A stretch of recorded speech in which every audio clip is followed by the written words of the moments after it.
கோவக்காய் தான் எடுத்திருக்கேன். இப்போ இந்த கோவக்காய் வந்து ஒரு பாத்திரத்தில் போட்டுட்டு கொஞ்சமாக தண்ணி சேர்த்துக்கிறேன். தண்ணி சேர்த்ததுக்கப்புறம் சின்ன சைஸ் புளி எடுத்துக்கோங்க.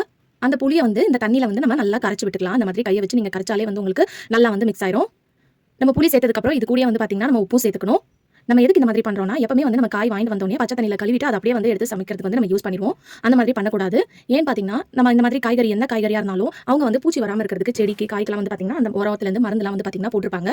ஸோ அதெல்லாம் வந்து பார்த்தீங்கன்னா அப்படியே இருக்கும். வந்து அதை வந்து நம்ம இந்த மாதிரி புளி உப்பு போட்டு நம்ம வாஷ் பண்ணும்போது அதெல்லாம் வந்து பார்த்தீங்கன்னா இது வந்து எடுத்துரும். நம்ம வெறும் பச்சை தண்ணியில் கழுவி வாஷ் பண்ணணும் அதெல்லாம் வந்து பார்த்தீங்கன்னா அப்படியே இருக்கும். ஸோ இந்த மாதிரி நீங்கள் எந்த காய்கறி வாங்கிட்டு வந்தாலும் இந்த மெத்தடில் வந்து நீங்கள் வாஷ் பண்ணிட்டு அதுக்கப்புறம் யூஸ் பண்ணுங்க. இப்போ நான் வாஷ் பண்ணதுக்கப்புறம் அந்த தண்ணியில் காட்டுறேன் பாருங்க, உங்களுக்கு ஒரு மாதிரி எண்ணெயாக இருக்கும். ஸோ அவங்க வந்து இந்த மாதிரி கெமிக்கல்லாம் வந்து பூச்சி வராமல் இருக்கிறதுக்கு செடியிலலாம் வந்து பார்த்தீங்கன்னா அடிச்சிருப்பாங்க இல்லையா? ஸோ அதெல்லாம் வந்து பார்த்தீங்கன்னா உங்களுக்கு அப்படியே இருக்கும். நம்ம அப்படியே சமைச்சலாம் வந்து பார்த்தீங்கன்னா சாப்பிட்றனால நம்ம உடம்புக்கு தான் வந்து பார்த்தீங்கன்னா கெடுதல். ஸோ இந்த மாதிரி எப்பவுமே எந்த காய்கறி வாங்கிட்டு வந்தாலும் இந்த மெத்தட் யூஸ் பண்ணி நீங்கள் வாஷ் பண்ணி பாருங்க. உங்களுக்கு வீடியோவில் தெரியுதான்னு சொல்லிட்டு எனக்கு தெரியல. ஆனால் பார்த்தாலே உங்களுக்கு நல்லா தெரியும். ஸோ அதுக்கப்புறம் நீங்கள் நார்மலாக ஒரு தண்ணியில் வந்து வாஷ் பண்ணிட்டு இதை நீங்கள் ஃப்ரிட்ஜில் ஸ்டோர் பண்ணி வைக்கிறதா இருந்தால் இந்த மாதிரி ட்ரையான டவல் எடுத்து அந்த டவலில் வந்து எந்த காயாக இருந்தாலும் அதை நல்லா தொடச்சிட்டு நீங்கள் ஸ்டோர் பண்ணி வச்சுக்கலாம். இல்லை நீங்கள் அப்படியே வந்து டேரெக்டாக சமைக்கிறதா இருந்தால் இந்த மெத்தடில் நீங்கள் வாஷ் பண்ணிட்டு இன்னும் 2 வாட்டி தண்ணி ஊற்றி நல்லா வாஷ் பண்ணதுக்கப்புறம் நீங்கள் சமைக்க ஆரம்பிச்சிடலாம். ட்ரை